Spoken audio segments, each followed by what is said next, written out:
growing conversation around the role research and development plays in global competitiveness. I think it goes without saying that this committee welcomes that discussion. The Department of Energy and national laboratories and even the science agencies at the Department of Interior engage in scientific research and discovery on a daily basis, using the world's finest equipment, programming, and most importantly, the best and brightest minds. In particular, DOE and the 17 national labs, as well as their countless partners in universities and the private sector, form the premier energy research, development, and commercialization enterprise in the world. As chairman, I'm committed to identifying the programmatic needs of DOE and the labs, building on their strengths and clarifying their roles in the broader federal R&D landscape. The United States leadership in global R&D and the technologies that come from those activities is not guaranteed, and simple solutions to maintaining or strengthening our competitive edge are hard to come by. Nevertheless, this committee has proven tireless in its efforts to do just that. Innovation and the economic activities it drives are more than just a political buzzword. They are critical tools to economic revitalization, national security, and environmental responsibility. They span the country and touch all aspects of American life, and they underpin our ability to address global problems, maintain competitive advantages, and strengthen alliances and trade relationships. For all of these reasons, we are here today to discuss the absolutely vital role of the Department of Energy and national labs play as our nation's foremost federal R&D organizations in American competitiveness. Given our committee's focus, it may appear that federal R&D activities are limited to a short list of energy technologies, but I'd like to paint a broader picture. We have a responsibility to think across the federal government when considering how to advance our research, development, and commercialization agenda so that we can identify the strengths and weaknesses at various agencies. Starting with the Manhattan Project, the national labs, and the early agencies that became the Department of Energy developed several proven models of basic research leading to applied projects. Other models of R&D were developed, including those that champion fundamental scientific research at universities, like the National Science Foundation, or those models closely aligned with specific industries, such as pharmaceuticals or defense R&D. Over time, DOE's mission grew into a network with other federal research agencies, in which the department and labs provide both expertise and 28 user facilities, including to over 36,000 users annually, a number of whom are funded by the National Science Foundation, drawing on federal funding for equipment from lasers to particle accelerators and world's fastest computers. DOE and the labs have been able to tackle a broad variety of challenges facing the nations because they've continued to excel across the R&D spectrum, from basic to applied research and commercialization. For example, just last week, discoveries made by Dr. Chris Polly, a researcher at Fermilab in Illinois, and his international team of 200 colleagues may have turned the entire field of physics on its head. The Office of Science also directly funded university research of approximately $1 billion in fiscal year 2020. At the commercialization end, ARPA-E has just announced a new program investing $35 million in high-potential methane emission reduction technologies. It's a critical set of solutions for domestic and international industries in the context of climate change. These advances have both increased the importance of DOE's role as a coordinating research agency and a platform for computational power, public research infrastructure, and a deep pool of experts around the country. Other research agencies may have a higher public profile, like the National Institute of Health, or a stronger relationship with the ultimate end users of technology it develops, like DARPA. But DOE and the national labs excel at the diversity of research subject areas and the breadth of technological development they pursue. That said, we all recognize that the United States is not alone in the pursuit of technologies that will make or break the future. Friends and adversaries alike are either catching up or eating our lunch at several stages of technological investment and in many subject areas. Colleagues of ours have rightfully called attention to several technologies critical to our national security, addressing climate change and our export potential. Let me be clear, I fully support strengthening our domestic supply chains expanding the portfolio of technologies we are researching, enhancing their commercialization, and pursuing every opportunity to advance the United States' competitive advantages abroad. That'll require a clear coordinating role and responsible consideration of funding across the federal government. And I would argue that efforts to strengthen our R&D foundation and technology development ought to start with the Department of Energy and national labs. And I'll repeat that. I would argue that efforts to strengthen our R&D foundation and technologies development ought to start with the Department of Energy and national labs. We should not be reinventing the wheel or duplicating programs and missions, especially when we need to be inventing the newest and best technologies. As this conversation around the domestic R&D global competitiveness grows, I urge my colleagues to continue to stand strong in support of R&D funding and coordination led by the department and its national labs. Before I turn it over to Senator Barrasso for his opening statement, I'd ask unanimous consent to submit 2 items to the record. Without objection. Without objection. First, all 17 national laboratory directors submitted a letter to the committee outlining the strengths of the national lab system with regard to key technology areas and in partnership with other federal research agencies. And secondly, former Secretary of Energy Ernest Moniz is currently testifying before the House Science Committee on the topic of innovation. And given that Secretary Moniz has appeared before this committee as well, I believe his written testimony will support our discussion of this topic going forward. With that, I'll turn it over to Ranking Member Barrasso for his opening remarks. Well, thank you very much, Mr. Chairman, and much of what I want to say echoes the wonderful comments that you just made. And thank you for holding today's hearings. It's very, very important. In our experience with the COVID-19 pandemic, if that experience proves anything, it proves that innovation isn't a luxury. It's a necessity. It's hard to imagine managing this pandemic without innovations in human gene mapping, in advanced computing, and in vaccine development. So likewise, it's hard to imagine addressing environmental challenges like climate change without further innovations in energy production and consumption. Innovation is a source of strength and a key advantage in our geopolitical competition with China. The Department of Energy is our country's preeminent agency for driving innovation in technology. It's made significant contributions to the energy sector. It's been a leader in our critical areas of basic and applied science. The department's research helped bring about hydraulic fracturing, the technology to extract oil and gas from dense rock formations called shale. This technology has made the United States the world's top producer of oil and natural gas. It's created millions of high-paying jobs, and it's given Americans among the lowest energy prices in the industrialized world. The department offered every support to Tesla, now the world's most valuable car company. The department's national labs developed the fuel necessary for NASA's deep space missions, including missions to Mars and Pluto. The Energy Department has contributed to the discovery of a number of new elements and has helped revolutionize the fields of electronics and quantum computing. The department's 17 national labs are America's and the world's crown jewels of science and technology innovation. 2 of the world's 3 largest, fastest supercomputers are located at national labs. Using these computers, the department played a significant role in helping us understand and treat COVID-19. In partnership with the National Institutes of Health and the Department of Energy played a leading role in helping us understand DNA and the structure of human genes. The department also plays a leading role in advanced manufacturing and does critical work on cybersecurity. With a track record like this, you wouldn't think the department would have to worry about Congress giving its mission to another federal agency. Yet that's exactly what is being contemplated. Majority Leader Schumer wants to take up legislation that would duplicate much of the department's mission at the National Science Foundation. Schumer's bill would give the foundation $100 billion to create a new technology directorate. The directorate would duplicate and compete with the Department of Energy. To make matters worse, the legislation would explicitly prohibit our national laboratories from competing for this funding.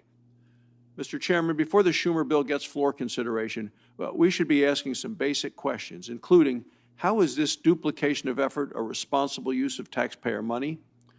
How does such duplication help us compete with China? What kind of message does it send to the Department of Energy's researchers who have devoted their lives to innovation? And what does it mean for the future of this committee's work on science and technology? Make no mistake, the Department of Energy can make improvements in its research and development programs. But I'd like to see more investment in building research capacity at universities in rural states, including Wyoming. Radically expanding another federal agency's mission and funding to compete with the department is not the answer. Our competition is with China. We should stay focused on China instead of creating wasteful rivalries between federal agencies. Thanks so much, Mr. Chairman, for holding this very important hearing, and I look forward to hearing the testimony. Thank you, Senator Barrasso. And today's witnesses include experts with direct and detailed knowledge of the department, the national labs, and the private sector partners and their global competitors. I'd like to welcome all of you to the committee for this important discussion on the role of the Department of Energy and national labs in American Energy Innovation and how its research, development, demonstration, and deployment programs may be enhanced to further boost the economic competitiveness of the United States. We'll hear first from Dr. Tom Mason, the director of Los Alamos National Laboratory and the former director of Oak Ridge National Lab. Dr. Mason, welcome to the committee. And second, we're going to hear from I want to make sure I get on, Mr. Paul DeBar, the CEO of Bohr Quantum, the former Undersecretary for Science of DOE. And welcome, Mr. DeBar. And then we want to also thank Ms. Sarah Ladislaw. Ladislaw, did I get it right? Good. The Managing Director of the U.S. Program, or RMI. So welcome very much, all three of you. And now we'll start with Dr. Mason for your opening statements. Mr. Chairman, members of the committee, thank you for inviting me to testify on how our national Doctor, I'm sorry, one thing I forgot. And finally, we have Dr. Laura Pierpoint, and she is the Director of Climate at Actuate. And I think she'll be on web with us. Go ahead, sir, I'm sorry. Mr. Chairman, thank you for inviting me to testify on how our national laboratories contribute to scientific innovation and the scientific tools needed to maintain our competitiveness. I've prepared some longer remarks and would request that my entire statement be entered into the record. I've spent most of my career within the Department of Energy National Laboratories, but also spent time as a faculty member at a public research university, in industry, and at a European national lab. And this gives me a great appreciation for the technological harnessing that only the U.S. federal government can foster. The Department of Energy National Laboratory System has delivered scientific advances and technology solutions for the nation in such areas as nuclear power, satellite communications, medical imaging, supercomputing, advances in energy efficiency, and initiation of the Human Genome Project. The U.S. dominated for decades in these and other fields, but our competitors have not been sitting still. Today, technology innovation remains the key to economic growth and national security. While we're still a major player today, we are no longer a uniquely dominant force globally. Innovation is emerging around the world, and we can no longer take our leadership for granted. Our global competitors are investing significant funds into their scientific and national security research institutions. In fact, they're modeling those institutions off our national lab system. President Xi Jinping stated that China's success is dependent upon a national laboratory system. And it's no accident that the Chinese believe that investing in basic scientific research and the creation of a national lab system that's explicitly modeled on ours will lead to S&T innovation breakthroughs. While we have a multi-decade head start, much of the research infrastructure in the U.S. is aging. If we're to compete for the leadership role of the future, the U.S. must both revitalize its physical and human capital infrastructure and have a coordinated approach between the many agencies, institutions, and private industry that are currently working in key emerging technology areas. The laboratories build and maintain unique, large-scale, and world-leading research tools that are utilized broadly by academic and industrial researchers. They also serve as an irreplaceable on-the-job training ground for students, faculty, and early career scientists. Universities educate and train scientists, engineers, and teachers, and generate new ideas by performing cutting-edge research. supported by the National Science Foundation, which is the only federal agency charged with the promotion of scientific progress across all science and engineering disciplines. This research has led to transformative discoveries that have reshaped our world. The role of industry is critical to moving basic ideas and early and mid-stage applied research to products that are ready for the marketplace. Industry drives commerce and innovation through in-house research and by harnessing scientific advances in technology developed at universities and national laboratories. Significant integrated investments across our nation's S&T assets is needed if we are to remain competitive across the international stage, because the whole of this system is greater than the sum of its parts. Universities, national laboratories, and industry are all needed. America's innovation ecosystem is the envy of the world, which is why so many other nations are trying to copy our model. And I would just add, it's actually the diversity of our approaches, the variation in the mission drivers in different government agencies that is really one of the signature strengths of the U.S. system. So thank you for your attention, and I look forward to the discussion. Thank you. Thank you very much, sir. And our next presenter, we have this in order here, is going to be Mr. Paul DeBar. Mr. DeBar. Thank you, Chairman Manchin and Ranking Member Barrasso. Thank you again for having me before this committee. And it's an honor to discuss the role of the Department of Energy in its leadership role of research, development, deployment of technologies to advance the country. I would like to start by thanking this committee for its leadership and historical high investment in DOE and the National Lab Complex. Your passage of the Energy Act of 2020, the Office of Science Reauthorization, and the National Quantum Initiative have made large differences in discovery and innovation. America is pushed forward by those on the frontier, and my colleagues at the National Lab Complex are able to do that because of the leadership of this committee. But rather than discuss the past, I would like to comment about the future.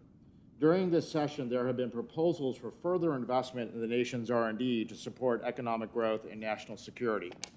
With all the proposals before the Senate, the House, the House and from the President, I want to add my support and the whole research community support for further additional investment into R&D.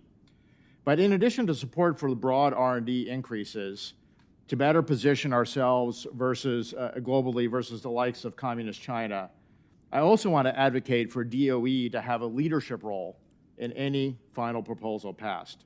As you are aware, DOE has stood up the Manhattan Project from the successor organizations, and as a result, mission-driven science has been at the core of DOE since the beginning.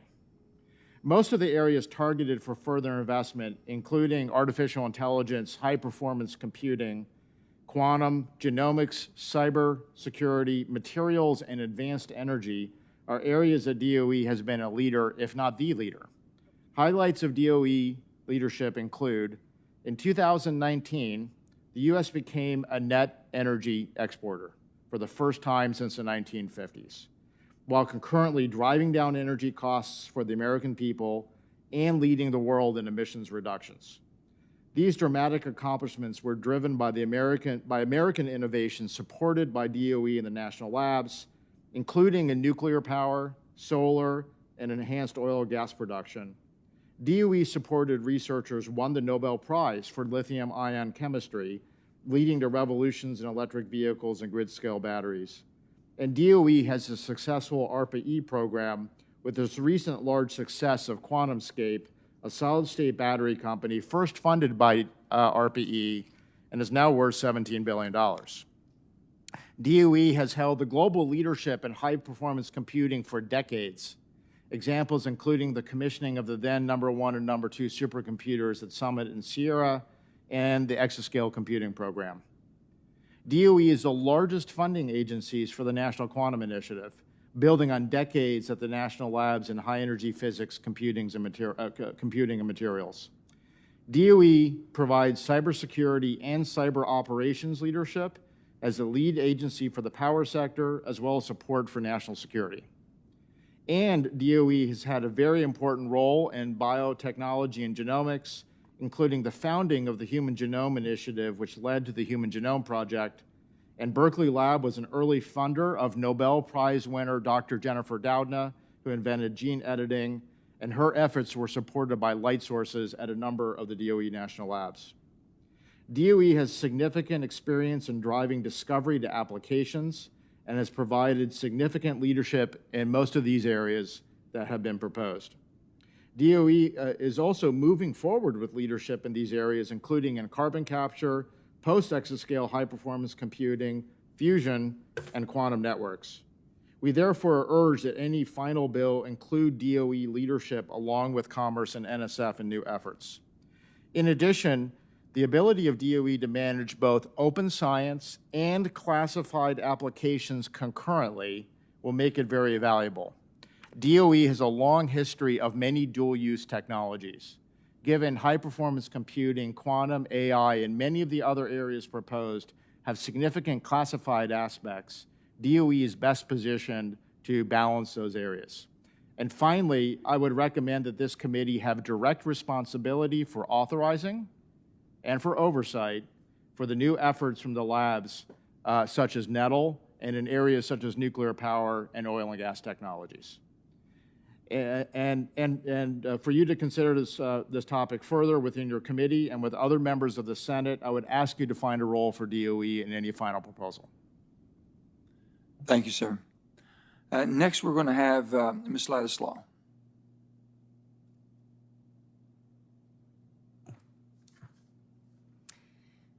Chairman Manchin, Ranking Member Barrasso, members of the committee, thank you for having me here today. The last time I testified before this committee was in April 2019. In that testimony, I stated my view that the United States is one of the most energy-advantaged nations on the planet. Not only do we have every conceivable tool at our disposal to chart a viable pathway to a net zero emissions, resilient energy system at home, but we also have the unparalleled ability to provide global leadership in the strategies and technologies that can bring sustainable and affordable energy supplies to the world. We just have to decide to do it. I still believe that this is true today, and I'd like to revisit the issue of energy innovation and U.S. competitiveness to explain what more needs to be done and the important role that the U.S. Department of Energy, along with other agencies, can play. I'd like to make 3 key points. First, the clean energy opportunity is simply enormous and represents one of the most promising and important markets of today and of the future. Bloomberg NEF estimates companies and consumers spend over $500 billion on the energy transition in 2020, up 9% from 2019. According to the IEA, under its Sustainable Development Scenario, investment in low-carbon energy resources could reach $2.6 trillion per year on average between 2026 and 2030. And while over 70% of that investment is needed to meet that scenario comes from the private sector, government investment, policy, and regulation play a critical role in mobilizing the financing and technology and deployment of those technologies. Second, clean energy competition is in fact heating up, but it's early days. Concern over the decline in U.S. competitiveness in the field of innovation is not a new theme, but it's increasingly focused on the U.S. position relative to China. Indeed, China has established a commanding lead in certain energy technologies like solar PV, wind, nuclear, and electric vehicles. My written testimony discusses this in a great more detail. More and more countries, though, are introducing plans that include funding proposals, policies, and targets to help cultivate national competitiveness in the future of clean energy technologies, like the UK 10-point plan for a green industrial revolution, Korea's $144 billion Green New Deal, and the European Green New Deal. According to the International Energy Agency, fully half of the technologies needed to reach net zero emissions goals by 2050 need further development to either improve performance, reduce costs, or both. Compared to the more established markets of wind and solar and EVs today, the relative competitiveness of each country around the world is less developed, and the positioning to compete in these technologies of the future is getting underway in earnest right now. Third, the U.S. needs innovation and coordination. The government needs an overarching innovation strategy to address the shortcomings and needs of the economy as a whole, across technologies and throughout the federal lab and university complexes and programs. But the U.S. energy innovation and competitiveness strategy needs a more dedicated direction and focus. First, we need to define the areas where the U.S. wants to compete. Second, we need to increase our R&D relative to the size of the energy market. Third, R&D is not enough. We need to think about the markets that we're creating to take up these technologies. And finally, the United States needs to focus on becoming a manufacturer to ensure that the technologies of the future are produced here at home in the United States. All of these points need to be, all of this points to the need for greater planning and coordination across government agencies to execute a much more deliberate strategy that mobilizes the innovation forces of the private sector as well. To that end, it seems important to establish a lead agency to coordinate the kind of multidimensional planning and more assertive clean energy industrial strategy, or clean energy innovation strategy, requires. DOE should be a major player in such a strategy because it is responsible for or involved in the majority of energy-related R&D funding, manages the ongoing relationship with the National Laboratory System, is the home of innovative programs, and is also the only agency with deep expertise in energy policy, technology, market, and geopolitical factors that are essential for meeting this challenge. A good first step would be to have DOE undertake a clean energy competitiveness review to identify areas where the U.S. can best compete in developing and deploying clean energy technologies of the future, taking into consideration the national security issues unearthed by the supply chain resilience review underway, and also prioritizing areas where there's a need to reduce dependence on certain technologies or materials or build domestic capacity to manufacture certain technologies or components. Finally, this review can and should include recommendations on the combination of investments, partnerships, incentives, both demand and supply, policies, standards, and other measures that are necessary to reach the competitive potential of certain technologies. Clean energy innovation is a very important part of U.S. competitiveness. The market for clean energy technologies has grown and is only going to get larger. And as countries adopt more and more ambitious climate policies, it will continue to grow. China's approach to clean energy technology development, while far from perfect, delivered some important success for Chinese economic competitiveness, and other countries are starting to advance similar models of clean industrial strategy to advance more ambitious climate policy in some instances, capture economic potential in others. The United States can do well with this burgeoning clean energy competition if it chooses to focus its efforts. Thank you, and I look forward to the discussion. Thank you very much. And finally, we're going to hear from Dr. Laura Pierpoint. Dr. Pierpoint? Thank you so much. Thank you, Chairman Manchin, Ranking Member Barrasso, and members of the committee for the opportunity to speak with you today. I have devoted my career to energy and climate technology innovation and infrastructure deployment. I've done so from many positions, first from academia, second as a science fellow for this committee in 2013, from DOE itself, from Exelon, a Fortune 100 electricity utility where I ran the technology R&D program. Now I'm doing so from the vantage of a nonprofit called Actuate, where I seek to accelerate greenhouse gas emissions reductions. In each of these roles, I have worked extensively with the Department of Energy, and I've learned a lot about DOE's strengths and weaknesses. I think as we talk about innovation and competitiveness today, it's important to anchor in the question of why we innovate. In my world, it's to help save the climate. But I think we can all hopefully acknowledge that whatever our opinions on climate, the fact of the matter is that the world is beginning to demand products and services that enhance sustainability. As the United States, we have a choice. We can participate in that economy and reap the benefits of the jobs and everything else that comes along with that, or we can sit this out. Today, I'll do two things. First, I'll describe how the Office of Science is critical to this mission of competitiveness and innovation. Second, I will highlight three things the Department of Energy can do at the later stages of the technology innovation pipeline to build on the work of this committee and the great infrastructure already at DOE for technology transfer and impact. The Office of Science truly matters. It's important to robustly fund science, and basic science in particular, because this is where new ideas come from. Ownership of that piece of the value chain is critical for the United States. Fusion here represents a very important example in the process of playing out before our eyes as we speak. Sustained investments by the Office of Science over decades have led to scientific and engineering breakthroughs in recent years that are making fusion energy more possible than it has ever been. But we need to do more to help get technologies like fusion across the finish line. This is why the Department of Energy must do more to move beyond the paradigm of technology transfer into holistic technology impact. Many of us live with a great American fantasy that the government supports basic science and technology development and then throws those technologies over the transom for the private sector to pick up and commercialize. It almost never works that simply. At Exelon, I had a very unique set of resources to bring to bear on commercialization challenges. It started, most importantly, with leadership at Exelon that had strong vision toward innovation and how innovation could be valuable for the company. With that, I was able to manage a team with deep technical expertise. I had a mandate to place small bets and make investments in technologies of potential value to the company. And I was able to sign overarching research agreements with several institutions, including universities and national labs. But still, even with all these resources to bring to bear, which are unique among utilities, we face challenges finding technologies in which to invest, and we face challenges taking even the best ones across the finish line to really reap commercial value from them. The specific issues varied across technologies, but these included challenges finding researchers and institutions with commercial mindsets, issues where the cost of taking the next step was too high, challenges in that it took a year and sometimes more to negotiate contracts with Department of Energy and the labs, and that was just to get started, and silos that abound both within our companies and within the Department of Energy. I know that this committee sees these challenges, and I applaud all of you for authorizing the Office of Technology Transitions in the Energy Act last year. There's still work to be done, so I offer suggestions to continue to build on the incredible infrastructure DOE has to have technology impact.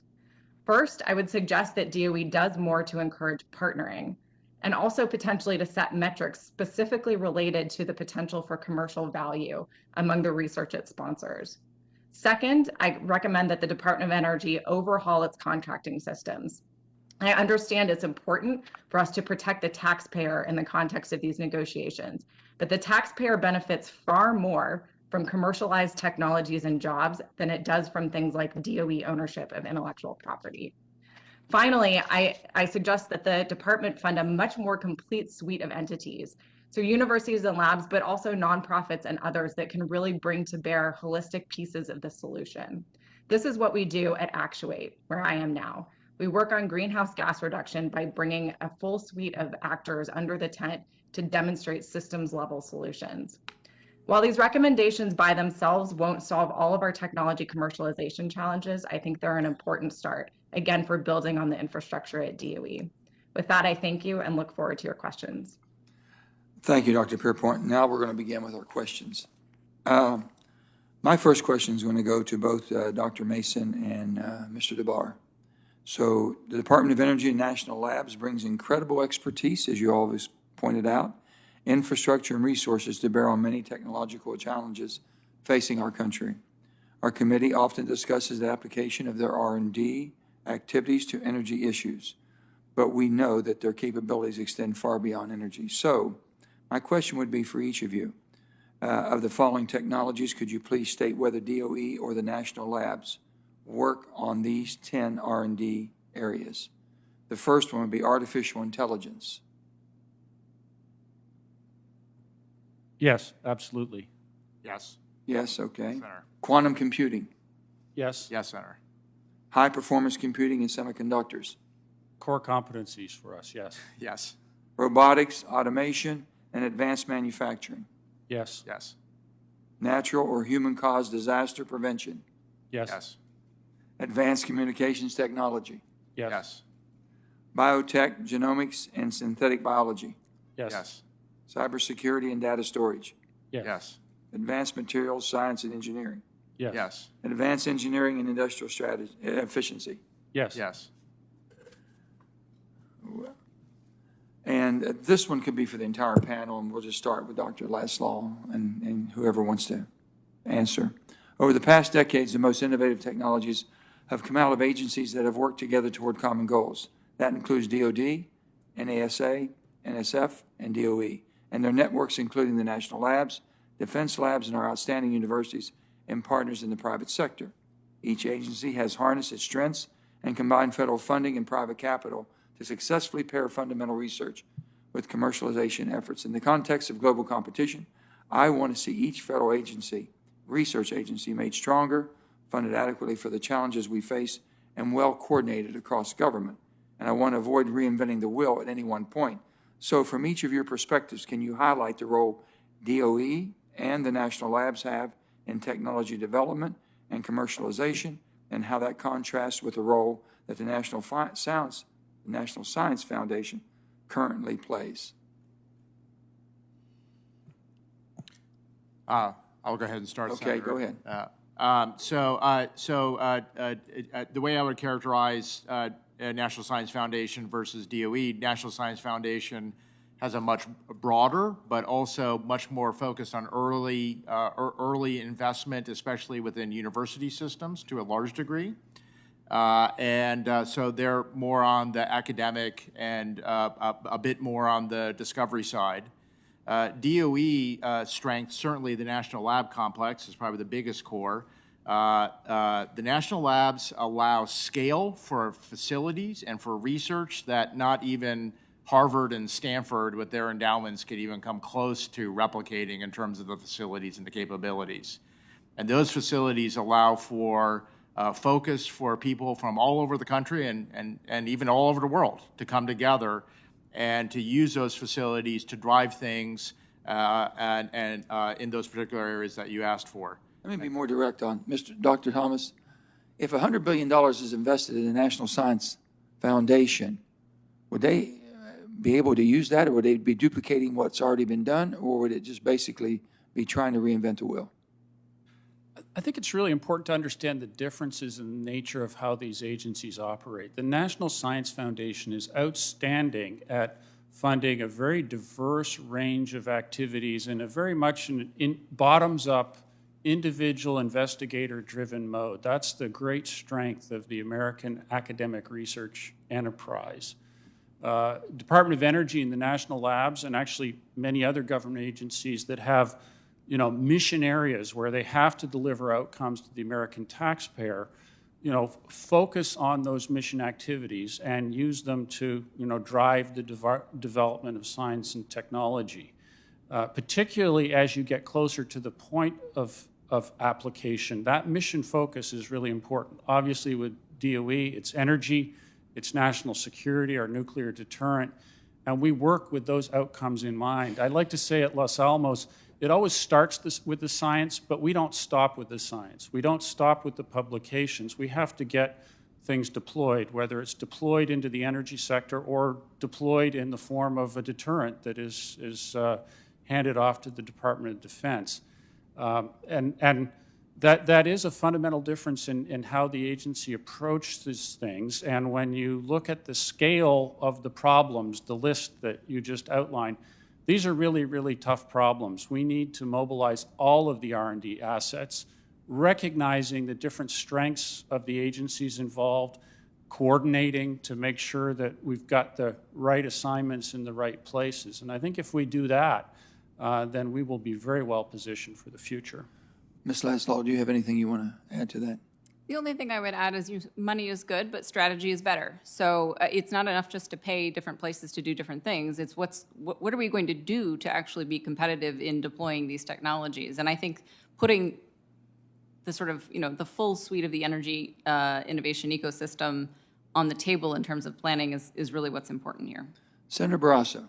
Well, thanks so much, Mr. Chairman. I just want to follow up on that exact same line of questions and start with Mr. DeBar, because yesterday the Commerce Committee discussed a proposal to establish this new Directorate of Technology at the National Science Foundation. This directorate is going to focus on 10 fields, including, and it's the things that Senator Manchin just mentioned here. Advanced energy, high-performance computing, cybersecurity, advanced manufacturing, materials science, and engineering. You can see all of the things that are listed there, and people on the screen can see them as well. These are fields that, to me, according to the Department of Energy, is already doing significant work, as illustrated right here by this chart. In your view, is duplicating the work of the Department of Energy an efficient, responsible use of taxpayer dollars? I do think that if DOE or any other agency is already heading down the road on, for example, lots of advanced energy is in the proposals, I would argue that DOE is pretty good at advanced energy amongst many of the other areas. That trying to find the strengths associated with each is better. I think an example of what this committee has done well and interagency has been the National Quantum Initiative, where everyone found a role. DOE had a role, Commerce had a role, and NSF had a role, and there was no duplication. Dr. Mason, anything you'd like to add to that in terms of does it make sense to be duplicating the work? Is it Senator Manchin just asked about too? I think the thing that's important is to recognize the complementary nature of the institutions and the different things they can bring to solving these problems. You know, certainly there is value in different approaches, different ways of thinking about tough problems. You know, there are strengths within the academic community that we absolutely need to leverage. But I think as a mission agency, you know, the department can focus on those outcomes. And there is an important distinction there in the sense that, you know, within the national labs, we can mobilize large groups of people to work on problems and, you know, define their work product and where they're headed. Academic institutions are better suited to, you know, freedom of ideas. It can be more difficult to mobilize a large number of people and have them all move in the same direction, which is a particular strength of the national labs. So, Mr. DeBar, last Friday, the Director of National Intelligence released their report. And the title of the report is Annual Threat Assessment of the U.S. Intelligence Community. That just came out this past week. So I'm going to go to part of it where it says, China will remain the top threat. China will remain the top threat to U.S. technological competitiveness. It goes on to say, and Beijing uses a variety of tools from public investment to espionage and theft to advance its technological capabilities. So could you please describe for the committee the tactics that China uses to steal our research results? Yes, Senator. So when I was at DOE, we saw this incredible ramp up by China in their efforts in terms of spying and trying to steal technology. One example is that they tried to buy their way into participation in science efforts, in large part, in many of the instances, to get manufacturing and fabrication knowledge of major pieces of equipment that they don't know how to build, and they try to place their scientists within those research areas to try to get access associated with that fabrication. So that's one of many, many different examples of what Probably just the tip of the iceberg there. Mr. Chairman, I ask unanimous consent to enter into the record this report from the Director of National Intelligence. And Mr. DeBar, you know, we need to ensure that our research doesn't fall into the wrong hands. So could you talk a little bit about what measures the Department of Energy has put in place to ensure that research funding and research results don't go to groups and individuals with ties to our adversaries like China and Iran? Yes, Senator. So I think it's vitally important that agencies have to have a culture and processes in place associated with when there's a technology that has both open science and classified applications. And that management, both processes and the culture of managing that, where in one point you can be talking about open science, about quantum, and talking about something, you know, like neutrinos, or, you know, but in the exact same instance, you're talking about quantum computing and highly important intelligence topics, and know where that continuum is. So you need to have a process in place, you need to have a culture in place, so that when the technology conversation moves from open science, and that's fine to invite people from all over the world and drive it forward, but then when it starts crossing over and put those controls in place, there's a significant amount of controls that DOE has put in place. It's too long to get into, but there's a lot of that has been put into place over the last few years in regards to this FBI report and all the issues. Thank you, Mr. Mayor. I know my time is out. If I could just have a couple of seconds to ask Dr. Mason to ask about the national labs and what they're doing to safeguard that same intellectual property that emerges from your research. Yeah, this is not a new thing for us. In fact, before joining Los Alamos, I was the director at Oak Ridge National Lab, and it was actually over 10 years ago that we first discovered that we had some employees who had, without disclosing it, enlisted in this so-called 1,000 Talents program, and we terminated their employment, and that was over 10 years ago. before there was a lot of awareness about that particular approach that the Chinese government had adopted to acquiring science and technology. The reason we became aware of it is because we have a counterintelligence program. Because of the nature of what the national labs do, we do work in classified areas, we do work in export-controlled areas. You know, we have to have processes to protect that information, and it was actually our counterintelligence shop who became aware through their due diligence of this involvement. Now, of course, they thoroughly investigated to make sure that there was no espionage and no violation of law in terms of export controls. But then at that point, it fundamentally became a problem of, you know, compliance with our policies and procedures and, quite frankly, scientific ethics. No scientist wants to have their ideas stolen, and no research institution should tolerate that. And we did not tolerate it then, and we do not tolerate it now. Thank you, Senator. Senator Heinrich. Thank you, Chairman. Dr. Mason, I want to continue on that because I think this issue of open science versus classified science and being able to manage those two in concert and deconflict those is something that is uniquely, you know, because of its history, DOE has been doing that from the very start. So, you know, I appreciate what you said about the National Science Foundation. It is an incredibly important institution in our overall research and development as a country. But do they have the infrastructure in place to be able to manage both open science and classified science in areas like quantum, like cybersecurity, that obviously that infrastructure has been built into our DOE national security labs?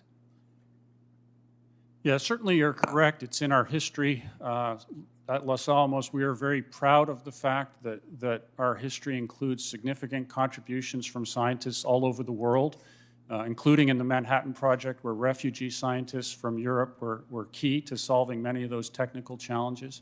It does sometimes surprise people when they discover that Los Alamos, we have foreign nationals working in some of our programs, not in our classified programs, not in the nuclear weapons program, but we need to do the very best science in order to keep the country safe and secure. And one way we do that is by engaging globally with partners who share our values and who understand that international collaboration, when it's done in a transparent way for mutual benefit, helps solve really tough problems. And so it is a balancing act. We have to be very attentive to when we start to cross the line on some of those dual-use areas that Undersecretary DeBar mentioned, but it's something that we have learned to do. Is there really any entity in the U.S. government that has as much expertise in managing those two things simultaneously and the interplay there as DOE through the National Security Labs? Mr. DeBar, do you have a thought on that? I think DOE actually has the most experience because there's plenty who have very open experience. NSF's one, NIH is one. At the other extreme, you have the intelligence agencies and DoD, and DOE sits in the middle. And I think it's the most balance and that transition of all the entities. It seems May I respond as well, Senator Heinrich? I'm sorry. Yeah, absolutely.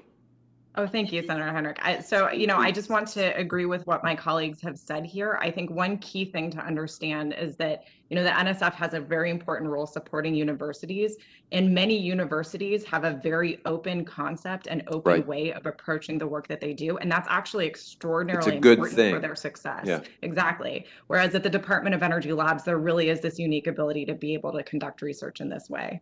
So. I'm what I'm trying to get at in all of this, and I appreciate that additional perspective, Dr. Pierpoint, is that there are different tools for doing different parts of this infrastructure for research and development and innovation and the transfer of innovation into the private sector. And so if we're going to invest intelligently in the whole ecosystem of that we've built as a country, rather than standing up or reinventing additional infrastructure when we have mission-driven centers of excellence, whether that's in biotechnology or quantum or energy, we've built this constellation over the course of many decades. And it seems to me, rather than try to reinvent the wheel in one particular agency, we should look at where are the centers of excellence in all of those agencies, in the technologies that we've identified as particularly important for global competitiveness, and we should double down where that lives, wherever it lives, across the federal research infrastructure. Do you all agree with that type of approach? Makes a lot of sense to me. I do, and I'd like to add that I think one of the unique strengths that DOE brings to the table is that while it is not perfect, they have the best infrastructure that I know of among all agencies for partnering with the private sector. So again, when the goal is really to have impact and to support American competitiveness and the economy, I think they really have some unique resources that don't exist elsewhere. And Dr. Pierrepont, thank you for bringing up the contract issue. As someone who's dealt with the labs for many years, there are things we can do better. There's no question about that. We can change the culture to also make it easier to transfer, appropriate technology that is not national security related into the private sector, make that easier. But these are the centers of excellence right now for the things that we're arguing about regarding global competitiveness, and that's where we need to make this investment. Agreed. Thank you, Senator. Senator Langford. Chairman, thank you. I'm fascinated to be able to hear all the dialogue today and all the conversation about where things go. One of the questions here is about innovation and where things go. So I saw you mentioned several times about innovation and the focus on energy innovation and what has happened with DOE already. I'd be interested to be able to dig in what we're doing policy-wise to be able to continue to encourage the next level of innovation, the next level of energy development, and what we're doing to discourage innovation in the process, both in our policies, tax policy, investment strategy, whatever it may be. We've done a lot of investment in the past. We have more to go. What are we doing to discourage innovation? What are we doing to encourage it at this point? Yeah, thank you very much for the question. I mean, on somewhat broad terms, my last job just released a study looking at the track record of different countries around the world and their success in being able not only just to create innovative new technologies, but to actually deploy those technologies, manufacture those technologies. And what we're seeing is, in particular in the energy space, because there is such a transformation going on, such an interest in technologies that reduce greenhouse gas emissions, how to not only drop the cost of those technologies, but integrate them into the energy system much more quickly. Think about how you do that for energy-intensive industries as well. There's a lot of focus on deployment-led innovation, right? It's not just about being able to come up with the idea. It's about being able to implement the idea, figure out how it works in the modern economy, and do that quickly. I mean, one thing that we tend to sort of gloss over in a lot of these discussions about innovation is what is the rate and pace of the competitive challenge that we're facing? And if you look at other countries that are trying to move as quickly as possible in decarbonization, they're going to do things that don't make sense in other economic terms. You just wouldn't do this normally if you didn't want to reach those types of targets.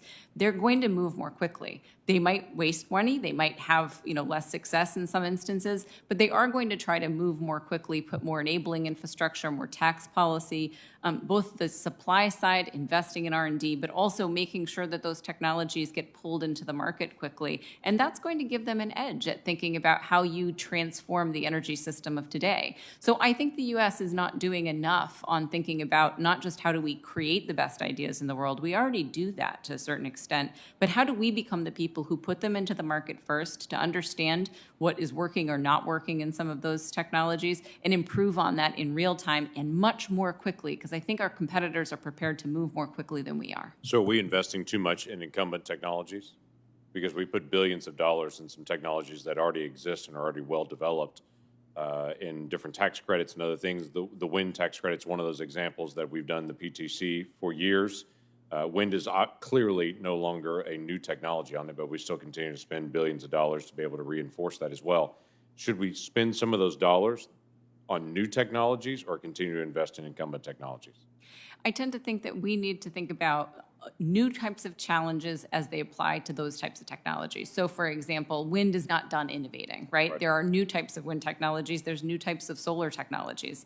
So we need to think about how and where to spend dollars and to incentivize the improvement of technologies in their performance or their very nature, but also how do you integrate them into the grid? How do you think about distributed energy resources at a much higher scale? What does that mean for our enabling infrastructure?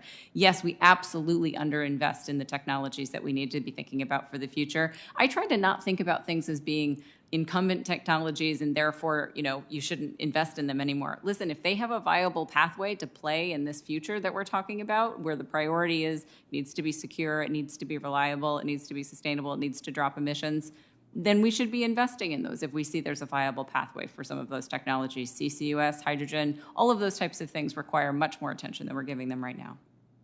Let me just ask one more quick question on this as well, and it's dealing with what several other folks in the dais have already talked about. That's dealing with duplication of research. Obviously, it's good to have multiple voices that are out there to be able to look at it, multiple pathways, but the security side of this is extremely important as well, that when you're developing technology and resources, we're not just sharing information, but we're also not exporting information to other folks like China that want to be able to steal that information.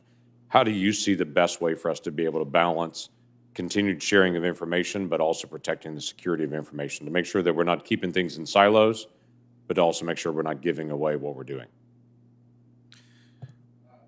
So, Senator, one of the things that we did at DOE this last, and a little bit more in the details that Senator Barrasso and Senator Heydrich talked about, was that we actually created something called a risk matrix, which we actually went with the chief technology officers, research officers of each of the different labs, and we went technology by technology, and we identified, at the basic research level, which of the areas are really open science, okay? And there's many things, obviously energy, many areas in energy are open science and other areas. And then what very specifically, let's say battery technologies that become military grade, right? Once again, I used quantum. There's clearly open versus extremely classified. I could go one by one. And we actually created a whole matrix. It's pretty darn thick because we went technology by technology subsets.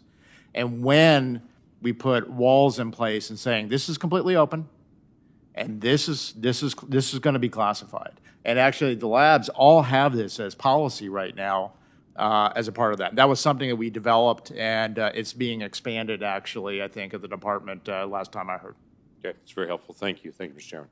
Senator Cantwell. Thank you, Mr. Chairman, and I so appreciate this discussion, actually. I think this is so healthy, coming from a very big innovation state that has a national lab. We're excited about everybody being excited about the future of innovation investment. So definitely appreciate just the ongoing, continuous contributions of our national labs. If anything, I feel like it's always estimated or appreciated or underabsorbed. So I think this larger discussion is really not about basic research, but about how do we get more translational research. And so I do think that's an interesting question about how prepared the labs are to play that role or not to play that role, or what can we do. And we had good discussion yesterday in Commerce, a very interesting observation by one of the witnesses from the University of Washington, where basically they brought the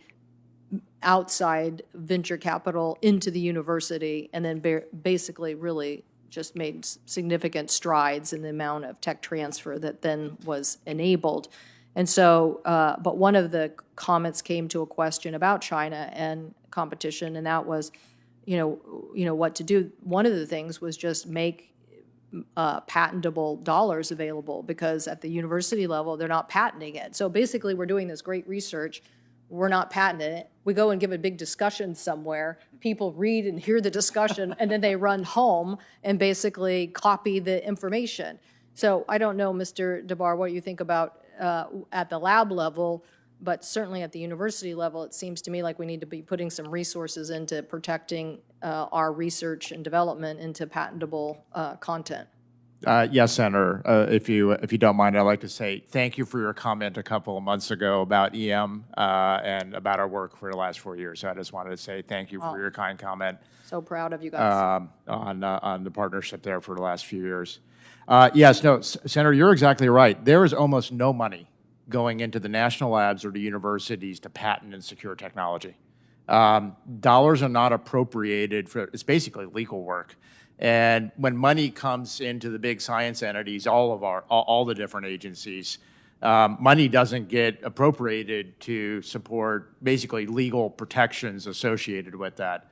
And maybe that's something to look at. That's for you to think about. Well, if I could, I think, look, I was not a fan of changing this policy, the first to file. I mean, I personally think it undervalues the original inventor personally, because if you're just in a horse race to like who can file, then you're really just accelerating a bunch of people who have the ability to file quickly. Yeah. And I don't really think of our lab people either at universities or at the national labs as people standing around doing the legal work on patent filing. I just don't even think that those, I'm not even sure they're compatible. They probably understand what needs to be patented, but a different kind of function. So I do think that accelerated this problem personally. So that's where I would spend some money there.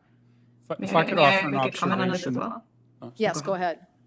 Okay, thank you. No, I just wanted to say I think this is a really important discussion, and it's also important to consider not just the question of patents and how the labs might be able to, to patent their technologies and potentially move them forward, but really, again, holistically thinking about what does it look like to commercialize technologies that come from the laboratories, and how do you harness the best of what the labs bring to the table with the best of what the private sector can offer. Yes. So patenting. Yeah, so I made my comments clear yesterday. We have to have a market-driven approach. I'm not going to be for something that looks like some planned economy. And I do want the private sector. Why? Because when you're really investing real capital dollars, I guarantee you will get the best technology solution. Agreed. When you stand back and let government do it, I'm telling you, in aerospace competition, we continue to win the day because other countries think that they're going to have a government-down approach, and it doesn't work. When the capital markets have to scrub what is the next best generation plane, I guarantee you they come up with good answers. So obviously, but I want to ask an important question because the context of your discussions, energy markets, we are falling behind. So when it looks to where we are as a nation, on the R&D side, I think, I don't know what the number is, but we're like 13th or 14th in energy R&D compared to China, which ranked 4th. So one of the things I think in all of this discussion we need to think about are what are the big picture issues where we do, as a nation, want to be competitive. I would think energy, just as it's a ginormous market, we do want to be competitive in. So the question is, what level of investment do we need in the R&D on the energy side to be competitive with China, which seems to be making big strides in this particular area as it relates to next generation energy technologies. We had a great hearing on nuclear just the other day, and what we were doing on next generation nuclear reactors. I thought that was an important role for DOE, but I would assume there are others. Mr. DeBar or any of the other witnesses? I would just kind of reinforce what Ms. Ladislaw said. One of the things I think we do well at is we do a lot of basic research well, but how we translate it is poor. And I'll give an example of something which is in process. It's actually also a PNNL, which is around the grid storage launchpad, which is around the energy grant storage challenge, which is a big storage effort that was authorized under the Energy Act of 2020. If you look at Sunshot as a very successful example previously around driving down solar costs, it was very, very successful at the technology to science and the deployment and the development of prototypes. But that was extremely successful. What was not successful was building a supply chain and manufacturing here in this country, right? And so with a great program, it had a miss of along those lines. So one of the things that was structured as part of the energy storage grant challenge is to add that, is to basically replicate Sunshot from the technology and the deployment, but then add onto it working with manufacturers and users here in this country at the same time, not wait, but at the same time. So we're able to pull that all the way through from the development to the manufacturing and the supply chain, obviously very topical. I'd recommend more of that go on, not just in storage and next generation batteries. Well, thank you. I know my time is way past, so Mr. Chairman, I look forward to working with you and Senator Barrasso on making sure that energy in any federal investment is prioritized, because I think it's one of the biggest competitive challenges we face, and I think the United States has a lot to contribute here. Thank you. Thank you, Senator. Senator Cassidy. Hey, thank you all. I apologize if I'm going to ask questions which have been asked by others. I've been monitoring 2 other committee hearings, and so again, I apologize for any redundancy. And also, if I mispronounce your name, Ms. Ladislaw, I think I did okay with that. We've got third world countries, if you will, developing countries, which need energy for their people to become more prosperous. It would be, and I think that's why we're seeing such an appetite for Chinese coal-fired plants, even though I'm told they're kind of a primitive technology, because energy is needed. So I guess as I'm looking at this, we have to meet that kind of steady flow of energy requirement that India and Pakistan and other countries will demand, but we want to do it in a way which doesn't, have China building these coal-fired plants with all the associated problems. Now, and in our country, we're going to incentivize with a lot of carrots a lower carbon future, but that is inherently going to be more expensive, so therefore less exportable as a model. So I guess I'll start with you and say that how do we make, first let me start off with this, because Mr. Kerry, John Kerry, has said that he doesn't approve of the United States building liquefied natural gas terminals and natural gas power in countries in Africa, for example. I see that as supplanting coal-fired plants built by China with the obvious much better carbon emission profile associated with Louisiana natural gas or any other state's natural gas going over there. Do you have any thoughts about that? What benefits would occur if these coal plants from China were being replaced by natural gas plants built by the United States? Sure. Thank you very much for the question. To be honest with you, the way that you frame the question is why this innovation challenge is so exciting, right? I mean, I think if you look at the way in which we were able to drop the cost of renewable energy technologies like solar PV and wind over the course of the last 20 years, it's nothing short of remarkable. And we're doing the same thing with lithium-ion storage right now. So, I'm sorry. I have limited time, if I may. Sorry, yeah. Because I want to go back to my question. Because I think I can take it as a given that if we're having problems balancing load between our renewables, and it's going to require a country to have that sort of integration with the computer system, et cetera, that probably most are going to go to a more traditional form of energy, at least initially, to power. Yes, on the margin, renewables can be useful, but it certainly won't be 100% of an industrializing grid. Do you reject that premise? I'm just curious. No, sorry, sir. I was taking too long to get to the core of your question. Listen, I think that on a case-by-case basis, the choices for developing economies to develop their economies using the energy resources they need is very hard for any developed country to sit here and say, you can or you cannot use certain things, right? I think there are challenges to developing economies using natural gas in their electric power systems that we've seen time and again. And in their familiarity with coal, the competitiveness of coal in those contexts is a very tricky thing. So I think the question is, how do you compete in the technologies of the future in developing economies in a way that, what is the difference between what you try to sell them today versus what you are going to try and sell them, down the line? There is a lot of pressure on China and India and Japan and Korea and other places not to be developing these coal-fired power generation technologies and selling them into these, developing economies. I think that's going to be something you hear a lot about out of this administration. Let me stop you there, because the pressure on China doesn't seem to be working. And indeed, when I'm reading about the projects that they are developing post-COVID, like 60% of them are all very carbon intensive. So it does seem like, man, if we're going to do something about that, we got to do something different than what we're doing. Absolutely. And I think that if this is part of the U.S. trying to figure out how are we going to compete in these third markets, and how do we do it in such a way that we can outcompete China. We did a lot of studies on the Belt and Road Initiative and other investment that China are making in these other markets. And one thing I'll say is one of the biggest problems is the U.S. just wasn't present in those competitions. We didn't have a strategy for engaging, and so I think that it's really a big part of trying to think about how to do that.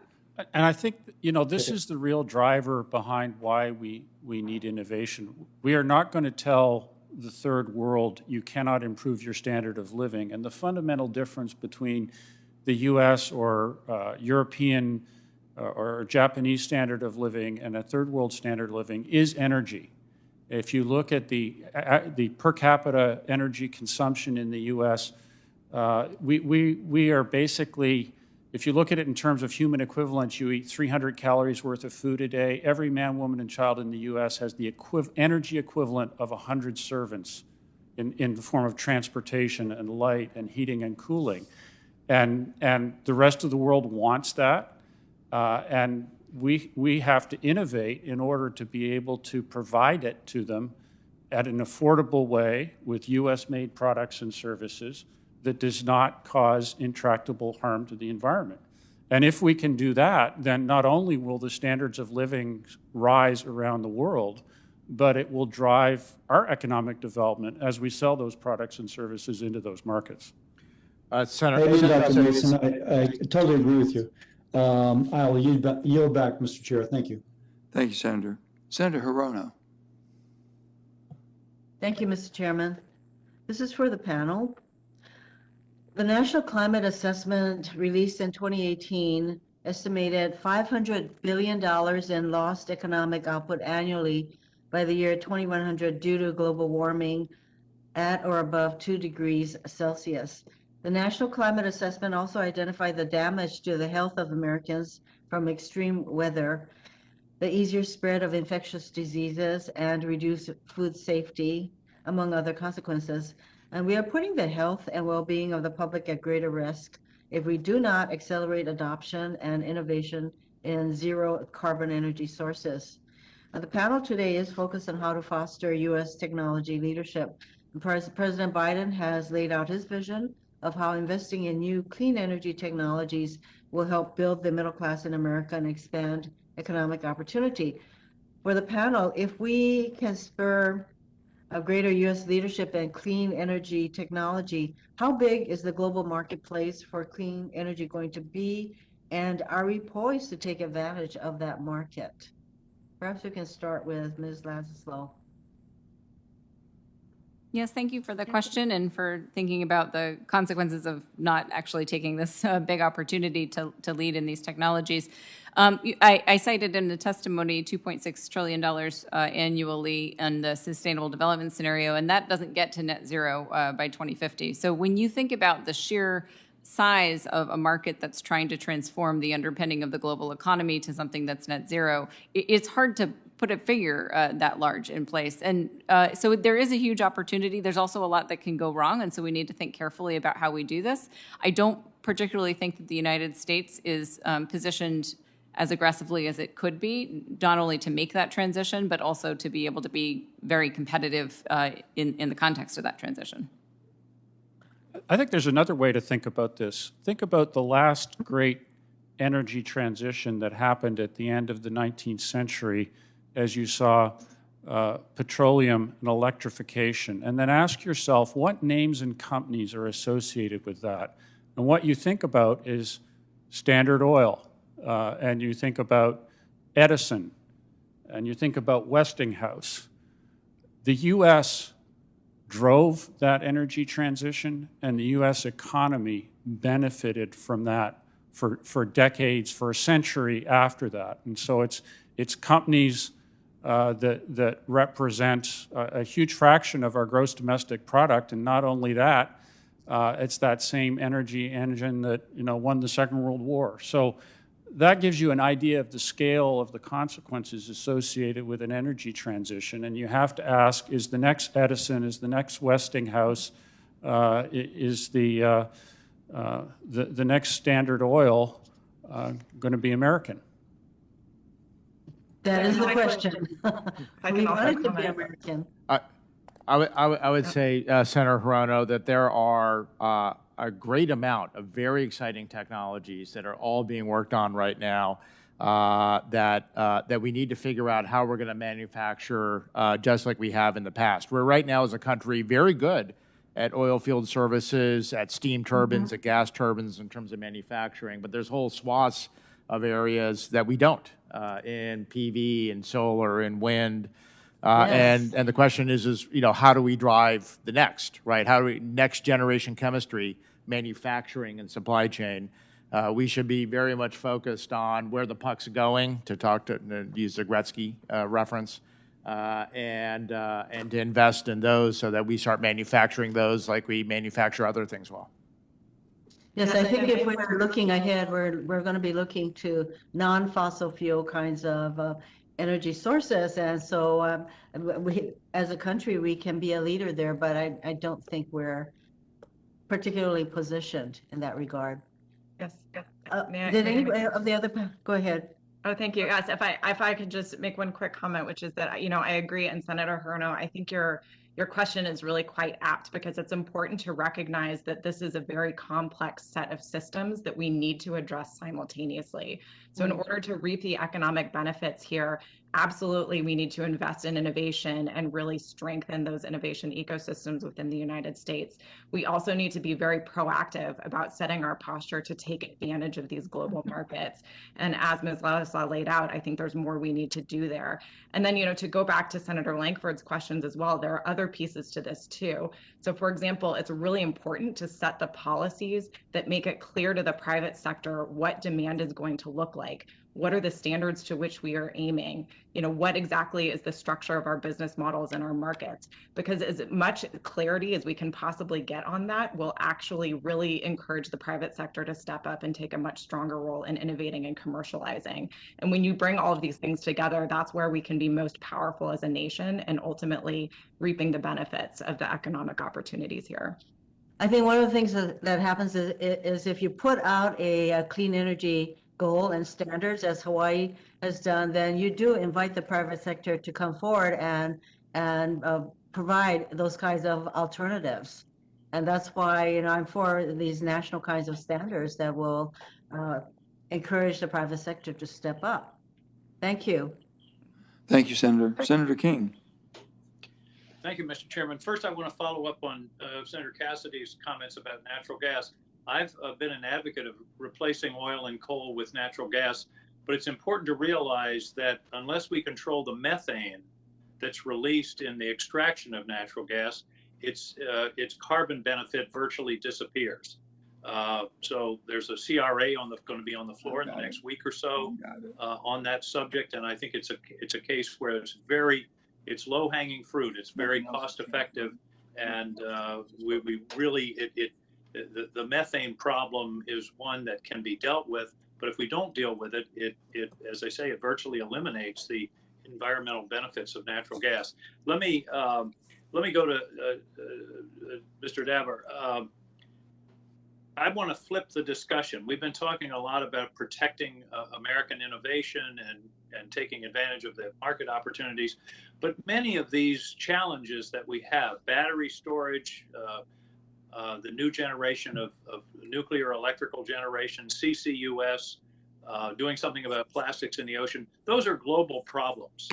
How about a global or a more international focused joint ventures, if you will, at least with our allies, so that we're not all chasing the same subject in a less efficient way? For example, I was talking with some legislators in Japan last week, very interested in some joint research projects on energy.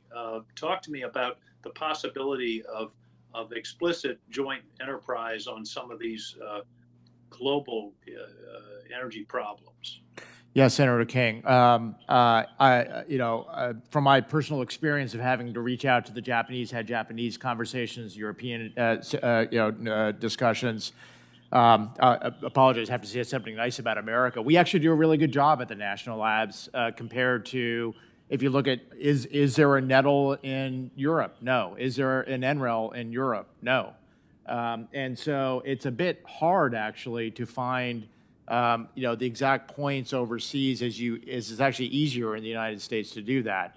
I am a big supporter of the Japanese have been trying to have put together a program and trying to identify which technologies to go after. And I personally try to reach out to them and say, let's try to do something together. Let's pick off different items. Same thing with Canada.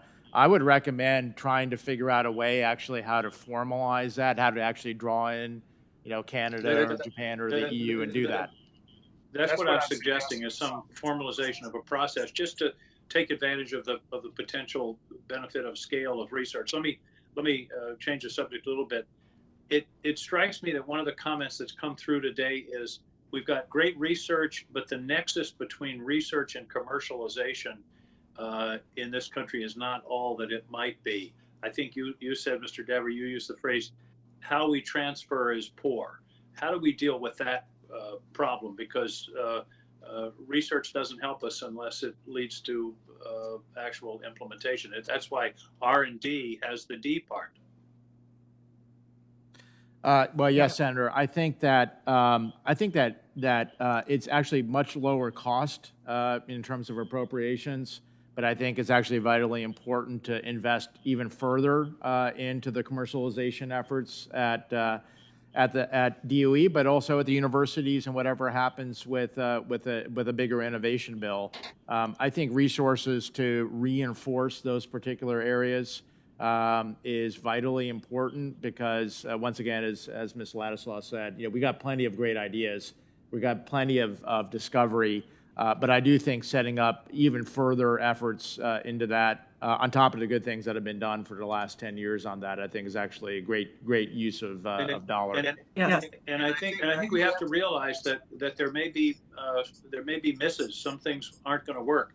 Gretzky's already been quoted once. My favorite Gretzky quote is, "I miss 100% of the shots I don't take." So we have to take some risk on some of these developments.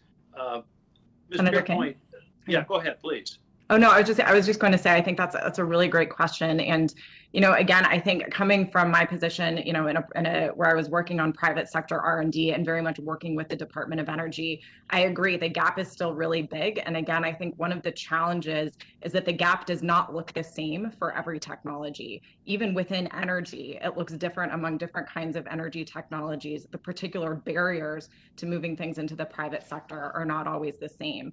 And so I think it's really important that the Department of Energy continues to experiment with new kinds of tools in its toolkit to help improve the way that this transfer works. And again, sort of a really deep focus on this and a holistic transfer of the paradigm to thinking about technology impact and not just about thinking about this as a handoff to the private sector is key. I think it's about ongoing partnering. It's about ensuring that the bureaucratic processes match with things that the private sector can actually work with. And it's about really ensuring that we're thinking about holistic business-ready solutions, even at the beginnings of thinking about R&D and deployment and development of new technologies. Well, I'm out of time, but you have a unique set of experiences in the different places where you've worked, and I'd like to give you some homework. If you would give to the committee some written comments on how to improve that transfer process from your perspective, I think that would be very helpful to us as we look toward future legislation in this area. Thank you very much, Mr. Chairman. I yield back. Absolutely. Thank you, Senator. Senator Murkowski. Thank you, Mr. Chairman, and thank you to our witnesses this morning. Good to see some folks that have been back before the committee on multiple occasions. Good to see you, Mr. DeBar.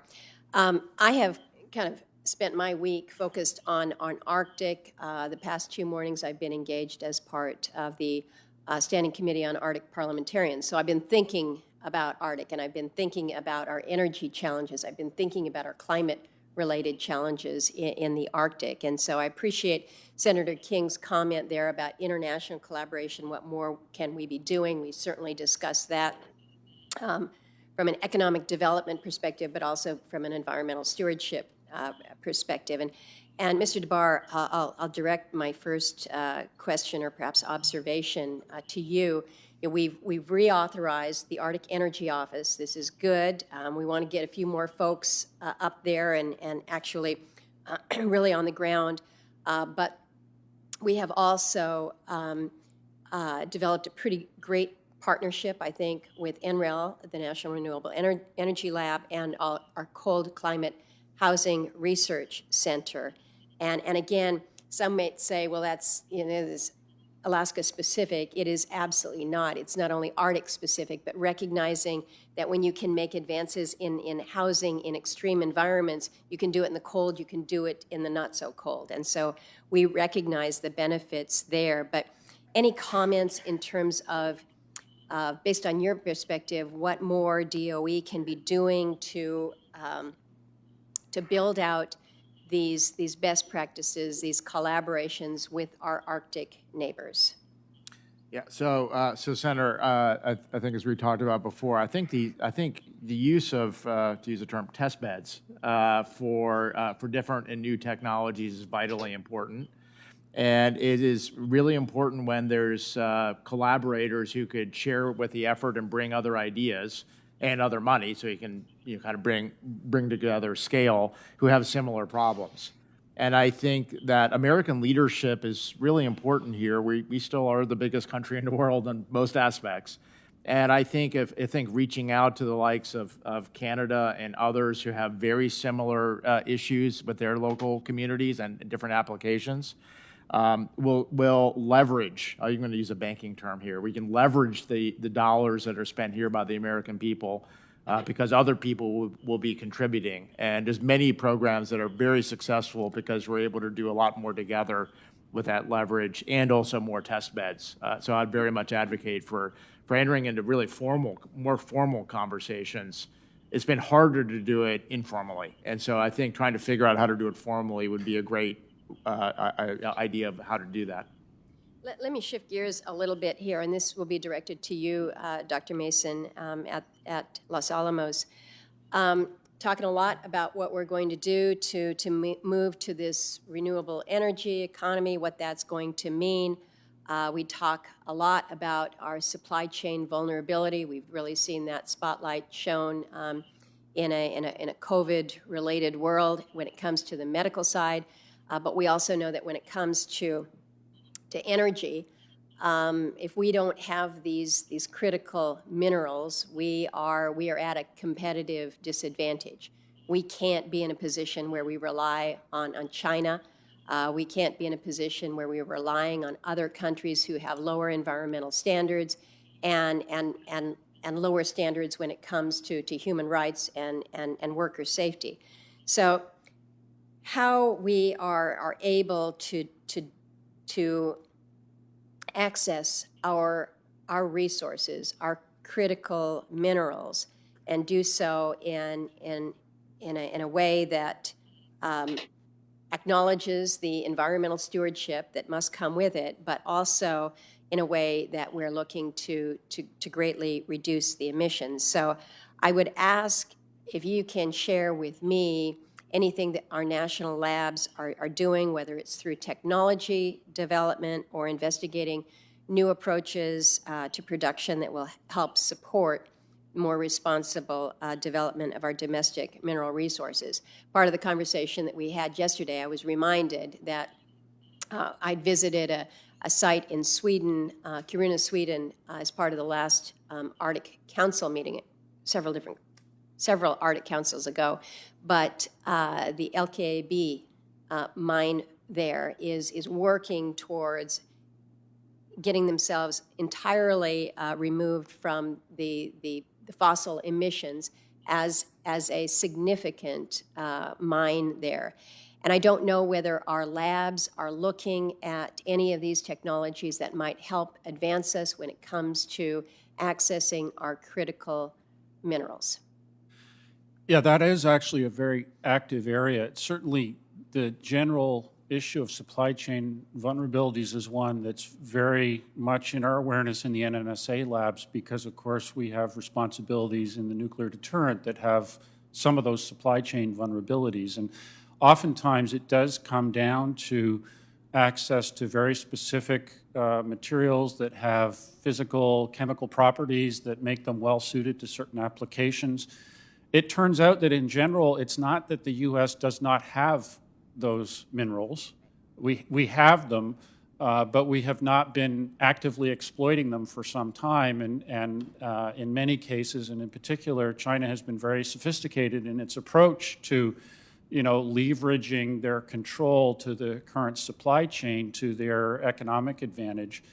So some of the activities at the labs include looking at some of the chemical processing in order to come up with more environmentally acceptable ways of accessing those materials that may be present in small quantities. And part of the reason that the U.S. got out of that business was because of that, the environmental impacts of the processing. So alternative processing technologies and that sort of chemical separations is a core competency for many of the DOE labs. There has also been work looking at alternatives. Maybe there's a smarter, better way to do it that does not give that chokehold to others in terms of the supply chain. So there's work on alternatives.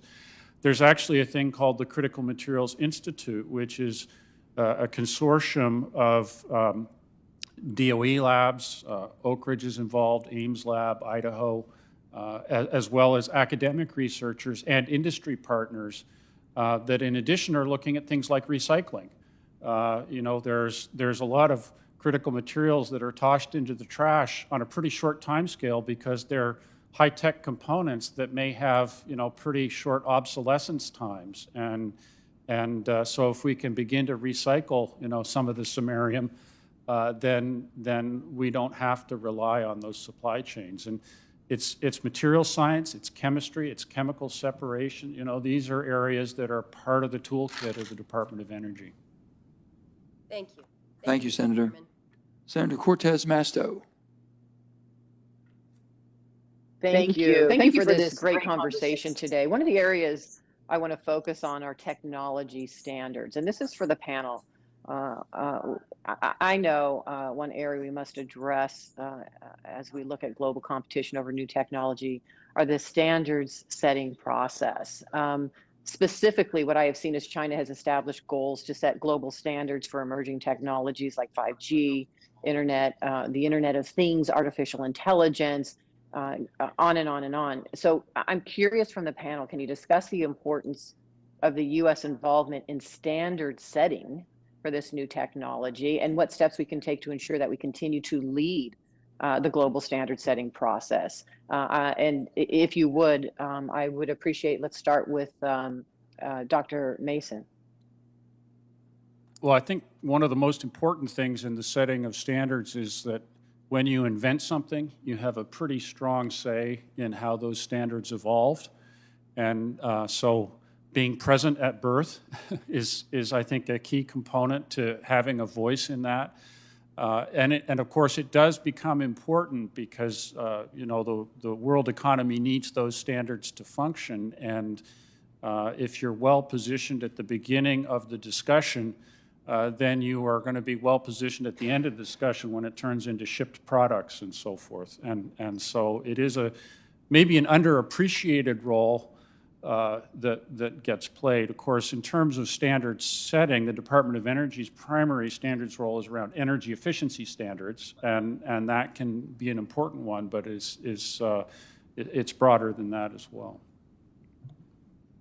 Senator, I would step one step further down from the chain that Dr. Mason just mentioned, which is not only important to be at the birth of the technology, is that when we roll out that technology and start deploying it, that there's an aggressive, and I think we need to have a more aggressive than we have in the recent past, given what China's definitely doing this, is as they start deploying the technology into the commercial use, that the federal system advocate with the private sector on the rollout of the deployment of those technologies, that sets the standard for the rest of the world because we're leading the deployment as well as the discovery.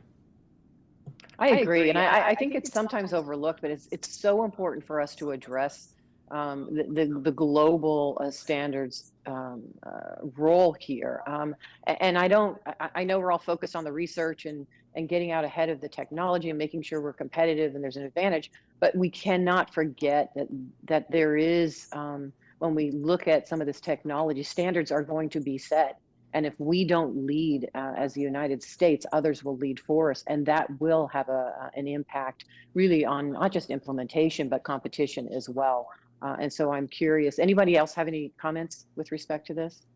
Just one quick additional note, which is I think this is, again, a very important and apt discussion, and just to reinforce that it's not just about being able to interconnect, which obviously has implications for competitiveness, but standards go far beyond that into things like safety. And where we see this playing out very importantly is in the nuclear sector. We want, obviously, for our nuclear plants to be competitive, but globally, we also really need them to be safe, particularly because an accident anywhere has ramifications for our own country. So I think, this is a really, really critical piece of the discussion that underpins competitiveness and innovation, as well as a lot of other areas that are of extreme importance.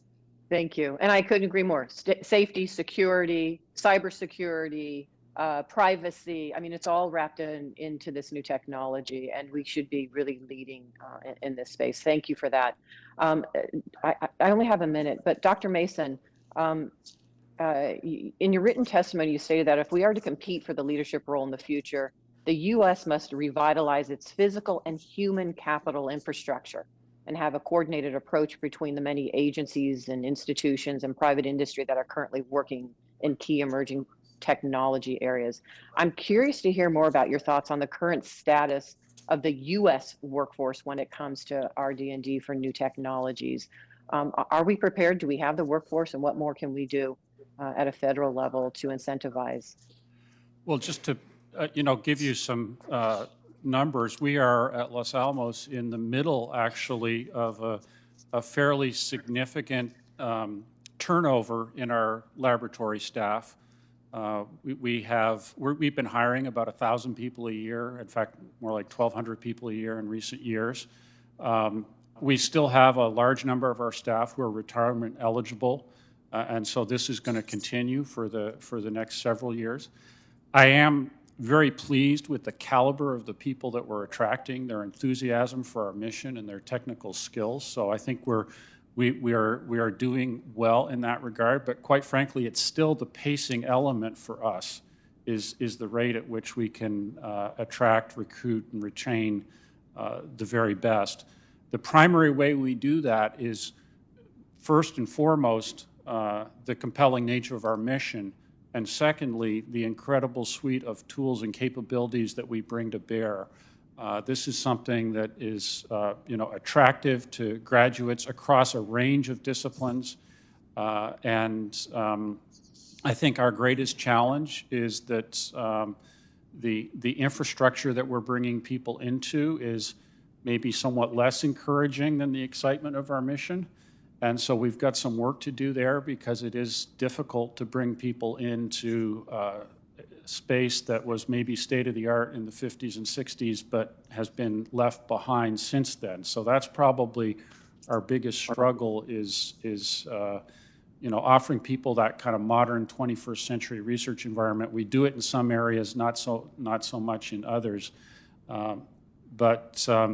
The final point that I'd like to make in this topic is that particularly as a primarily physical sciences-based institution, although we do lots of biological sciences and other areas, we're primarily physical sciences and engineering, and as an institution that's focused on national security, it's very important that we are able to hire U.S. citizens with that training. And as we look at the output of graduate schools in physical sciences and engineering, that's an area where I think we maybe could do better.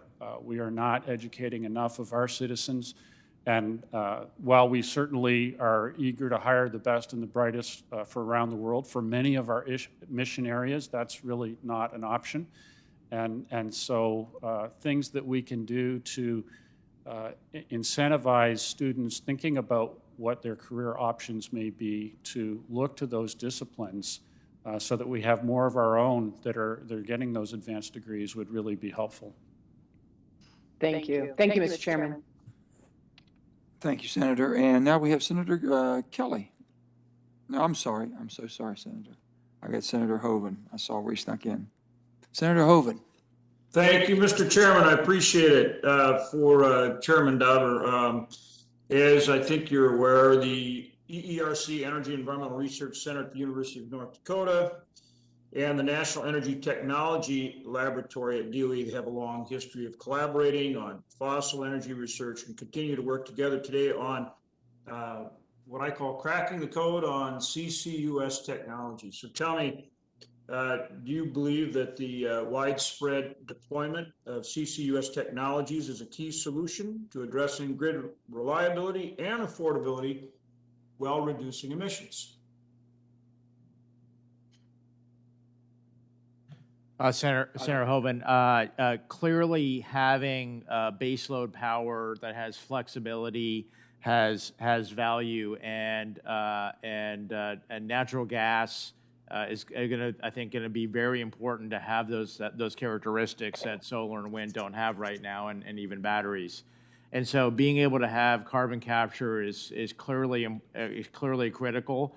I've seen new technologies for natural gas turbines that will have near zero emissions, and that's a technology that may not come to play, but it's possible and cost effective. And so further investment is not only critical, it's actually really possible to turn out. And I would like to make a space reference here that I think there's like the Star Trek trifecta, as I like to think about what's going on in terms of science. The teleportation, the tricorder, and the replicator are all actually reasonably possible to do right now. And if you think about the replicator, the chemistry stream that carbon capture is going to be a part of this, of the possibility of taking non-emitting power, whether that's nuclear or fusion or wind or solar, making hydrogen, taking carbon capture and making renewable natural gas that's negative carbon, and then taking that renewable natural gas and turning into monomers and polymers, turning it into plastics, and turning it into this right here is completely possible. And if you ask anyone on the chemistry string, that's completely possible, what I just described, where you could turn power into this. And carbon capture is an important part. Now, it's chemically possible today, but the cost to make power into this right now is very expensive. But it's completely possible. And an important part of making non-emitting power into this or into a knee replacement will be carbon capture. So talk a little bit then about DOE's strategic capability to make that happen, to truly help us deploy CCUS in a commercial way. Yeah, I have one quick comment to make on this topic. I think the national labs are absolutely vital to this effort. I agree with what Mr. DeBar said, that this is extraordinarily important for our future to be able to harness these technologies. And across the national labs, they're working on a range of approaches and ideas that could contribute to carbon capture. One with which I'm very familiar is Lawrence Livermore National Lab and its carbon. And they are not only working on a range of possible technologies and approaches to do carbon capture, but they've also brought in a panel of folks designed to help them to achieve impact. So this is people from the commercial sector who can really help them design their research in a way that is going to lead very rapidly to good outcomes. And I think that's a great model for exactly what we need in this arena. So, Dr. Pierpont, you think that it is very important that the Department of Energy, as well as the national labs, get on board and help us commercialize these CCUS technologies? Is that a fair statement? I do. And you think they have the ability to do that? I think so. Again, I think there's a lot of work that needs to be done to really ensure that there's a strong connection between the research and development activities in the labs and what the private sector is able to scale and commercialize. But I think there's some good infrastructure to build on in that regard. So I've worked to help secure funding for the equipment that needs to be added to these plants and so forth, loan guarantees, because the companies obviously will have to invest to do it, as well as tax credits as incentivizing. Are there other things? I mean, are those things helpful? And what else do you think we can do to make it happen? Yeah, I think there are a couple of opportunities. Again, this notion of really strongly partnering the private sector with the national labs in their work and doing so fairly early in the process so that the work that's being done at the national labs already starts with a clear line of sight toward commercial value and commercializability. I think that's important. And another key piece is just improving the contracting mechanism so that it becomes easier for the private sector to work with DOE on these opportunities. Shortening the length of time for negotiations is a really key piece of that. Thank you. I appreciate it very much. Thank you, Mr. Chairman. Thank you, Senator. And now, Senator Kelly. Thank you, Mr. Chairman. We've been, as a nation, we've been a leader in research and development and energy innovation for the better part of a century. And Mr. DeBar, you mentioned taking natural gas and turning it into this. It's pretty incredible. When my wife, Congresswoman Gabby Gifford, served on the Armed Services Committee in the House, the Naval Research Lab presented her with a vial of seawater and a vial of jet fuel. And the jet fuel was made from the carbon out of the air and seawater. Incredible technology. Now, it takes a lot of energy to do that. It also takes a lot of computing power to figure this stuff out. How do we do that? And Dr. Mason, I know you at Los Alamos is just in the process of receiving a new supercomputer, going to be delivered in 2023. Mr. DeBar working on, quantum computing. I mean, these are systems and architectures that we need to remain the best innovators in the world. I'm concerned that we've gone from spending, 70% of the world's R&D budget to now we're down by 30%. Down to 30%. We've got problems with access to semiconductor chips. The chips that go in the computer system that you're receiving in 2023, I understand, come from a British company, I think ARM Holdings, that's going to be acquired by a U.S. company. That's very positive. We are currently working on the appropriations part of the CHIPS Act. To bring semiconductor manufacturing back to the U.S. to build the 5-nanometer chip here on U.S. soil. And then the first 3-nanometer and hopefully 1-nanometer chips to allow us to do things like, figure stuff out like this. So I want to hear from any of you, really, Dr. Mason, but anybody on their thoughts about we're at a critical part, and I know I took up most of the time here. We've got to make some decisions based on research and development in the next generation chips, but also getting back to manufacturing, and we've got to make some hard decisions about how we're going to appropriate that money. I'm interested in hearing from you what that balance should be. So, maybe I can start out just, the particular area you're highlighting there of high-performance computing is one that I think is truly critical. We use it as part of the annual certification for our nuclear stockpile. I don't think there's a more critical role than that. As you mentioned, we've just announced our plans for the next generation machine. We're already starting to look beyond an exascale at what does that future look like. High-performance computing is one area where we are no longer alone. It used to be that the U.S. dominated that field scientifically, also dominated the field in terms of manufacturing, supply chain, all these other things. Certainly the Chinese are right there with us in terms of competition. The Europeans are investing, the Japanese are investing.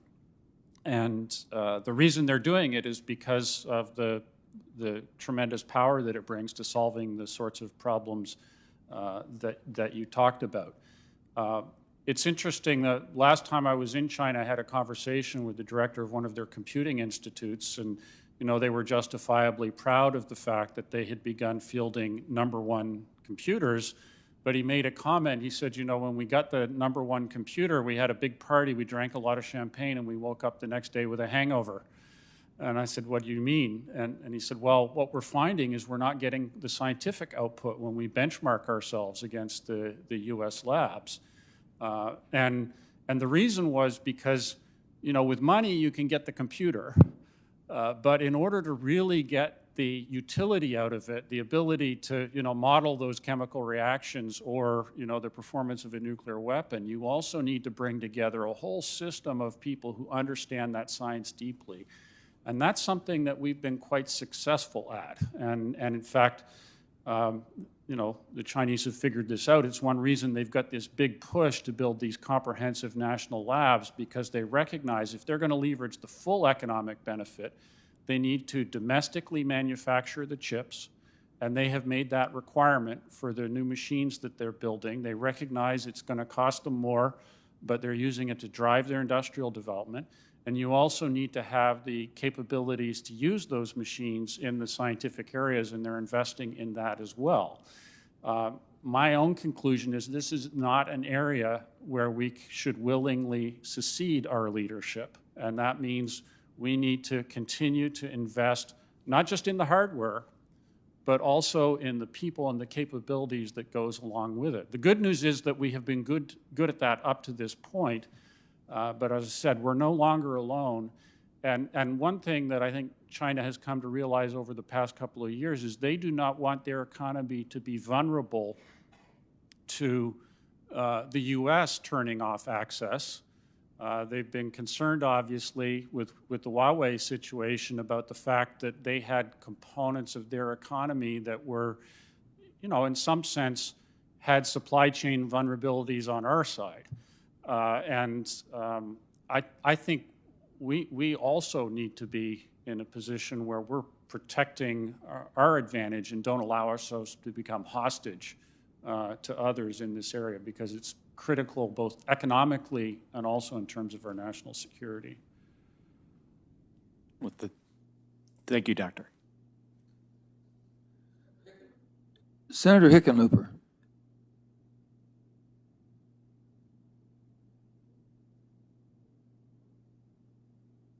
Yes. Sorry about that. I was just trying to get my camera on. Dr. Pierpoint, I can't tell you how excited I've been, and Dr. Mason, all of you, but this discussion is right up in my wheelhouse, in that sense that I did some of my research when I was getting a master's in geology through the Jet Propulsion Laboratory and through Los Alamos and some of the technologies that went through there. And I'm aware of the broad range of science that all of your of the organizations and institutions you represent, how much they've done. Let me narrow down a little bit. Dr. Pierpoint, in your testimony, you highlighted the need for DOE to foster, not just innovation, but entrepreneurship as well. And you've talked a little bit about that this morning, to help connect those doing the more basic science with those more focused on commercialization and bring good ideas to the market. What does Congress need to do to incentivize and motivate those efforts? Thanks so much for the question. I think, you're absolutely right that, again, one of the assets that the United States brings when it comes to innovation and competitiveness is really an unparalleled entrepreneurial ecosystem. And I think it's really critical to, innovation and really to ultimately the economy, whether you're talking about big companies or small, to be able to partner with those companies, to be able to work with the Department of Energy. So I think, it's really important for DOE, as DOE thinks about the best ways to foster technology impact, to think not just about the big companies and their resources and abilities, but understand that things look very different from a small startup, from an entrepreneurial endeavor. And I think there are a lot of programs, ARPA-E is chief among them, that do a great job of partnering with startups. And I think the rest of DOE is starting to really do that well also. So again, one really important factor is as we try to foster partnerships, DOE cost shares can sometimes be helpful, in the sense that they require companies to have some skin in the game so they really get deeply involved in a project. But providing cost share is not always possible for startups who tend to be operating on a shoestring. So I think recognizing that there needs to be a set of tools for partnering that allows for some flexibility and that really makes it clear to startups what's out there and what's possible is totally important. I think another thing is recognizing that the DOE and the labs bring an incredible set of assets to the table that can be harnessed for technology development and commercialization. But sometimes it's hard to know where those assets are and how to access them. And again, I think more needs to be done to make it really clear what DOE has available and to make those resources very easily accessible to every kind of company that can bring to bear in the commercialization fight. And again, a really great example of this is the Gateway for Advanced Innovation, Accelerated Innovation in Nuclear, GAIN, which DOE has done in partnership with Idaho National Laboratory. Yes, and I love the partnership approach that we see so often with those organizations and institutions in DOA. Again, as a science lover, it really is, I think this is such an exciting moment to be in Washington and to be doing the kind of work you are all doing. And it's not just climate change, and it's not just the issues around, you know, the life sciences, but it is our national security. And Dr. Mason, in your testimony, you talked a little bit about, and we talked about it this morning, the federal investments in issues around that are directly affected by national security. Obviously in relationship to China, that's come up several times this morning. But there are other countries getting ahead of us as well in issues in areas like artificial intelligence and 5G and quantum computing. And they all have national security implications and economic security implications. How do we protect the investments we've made, and what needs to be done to improve our innovation in these areas? What does Congress need to do? Yeah, I think this question of the international landscape and how we work internationally is a really critical one. And from my point of view, you have to think both in terms of defense and offense. The defense side is, you know, the recognition that there are, you're correct, it's not just China, there are other countries that are aggressively seeking to develop and exploit these technologies, and in some cases, take advantage of what has been our prior approach to international collaboration and an open society to, you know, outright steal some of our ideas. And we ought to be working on the defensive side to reduce that risk of loss, reduce that risk of theft. But I think if all we do is build up the walls higher so that we lose less, we're missing out on the other side of the equation, which is the offense side of the equation. There is tremendous value to be gained by international collaboration and cooperation on tough problems with partners who share our values and commitment to, you know, transparency and mutual benefit. So at the same time that we need to work to safeguard our ideas and safeguard our intellectual properties against theft, I think we also ought to be seeking out like-minded partners and doubling down on international collaboration. I know in the area of national security, we have a long-standing collaboration between the U.S. and the U.K. on the nuclear deterrent. You could not find a more sensitive area of our national security, but under the auspices of the Mutual Defense Agreement, we work very closely with our British colleagues, and both countries benefit. So even in the most sensitive areas, you can, with careful selection of the problems you work on and careful selection of your partners, harness the benefit of bringing more minds to bear on the problem. And I think we need to pursue both tracks. We need to protect our information from those who would seek to undermine us and double down on collaboration with allies and partners who can help us solve really tough problems, whether it's in energy, artificial intelligence, you know, even areas like quantum, which are very, very sensitive. You know, there are 5 ICE countries that we share our most sensitive intelligence information with, and some of them are absolutely frontline research in quantum computing. And why would we not want to work with our British, our Canadian, our Australian colleagues in those areas? The one recommendation that I would make is, as you draft a new piece of innovation legislation, is to think about the very successful aspect of the National Quantum Initiative where you mandated that we had to include the private sector concurrently with that R&D.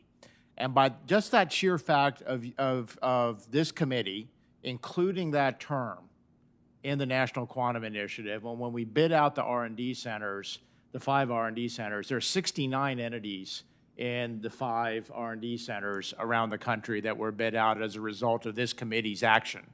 And within the 69 entities, not only are there big universities and and labs.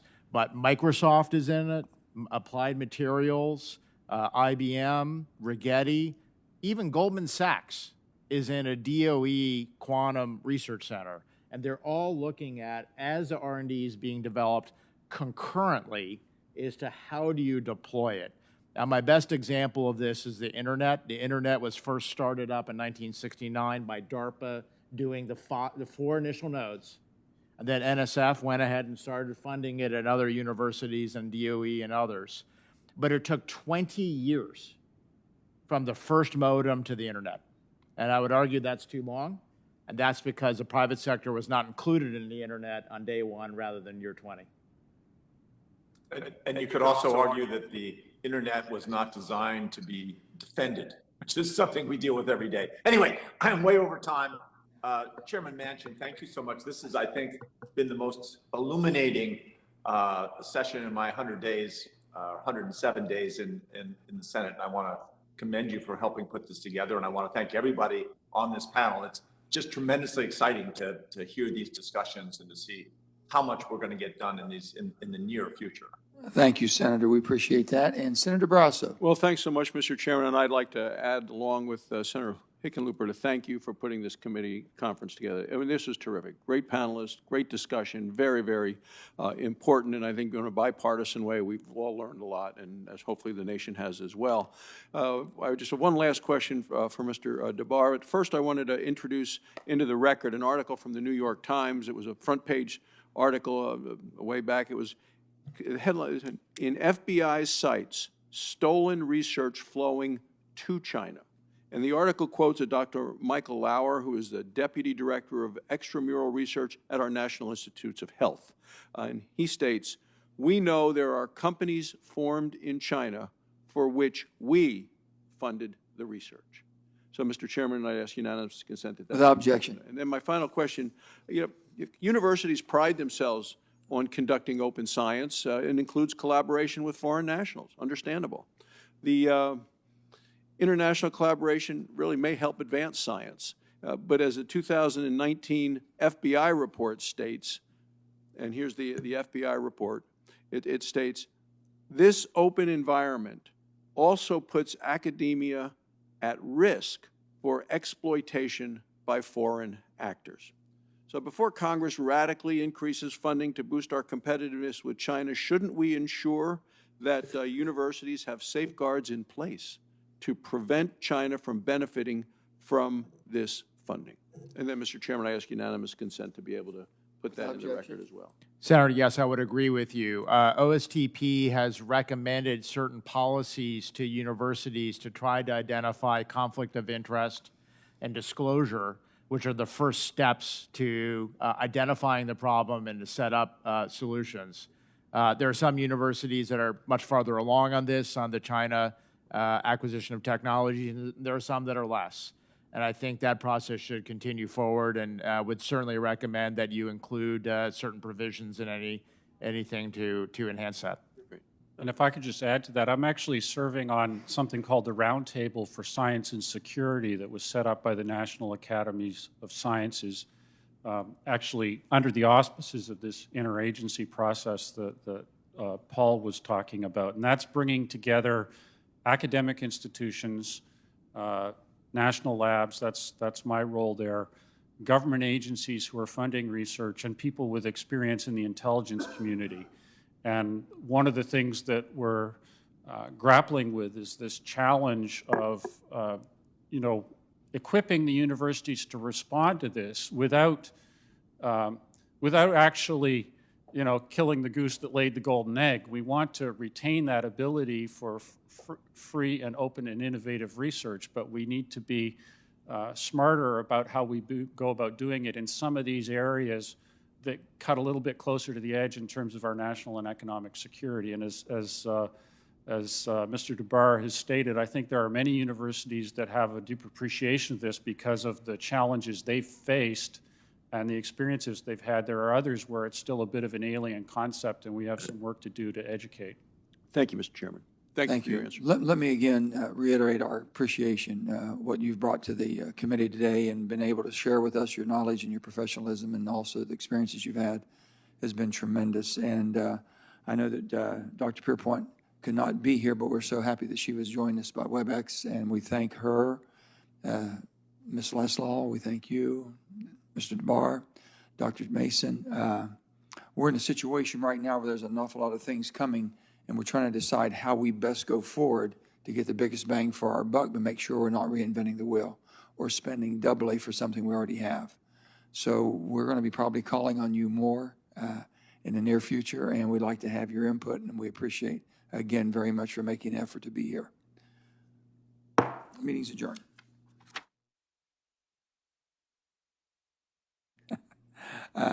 The members will have until close of business tomorrow to submit additional questions for the record. Now the meeting is closed.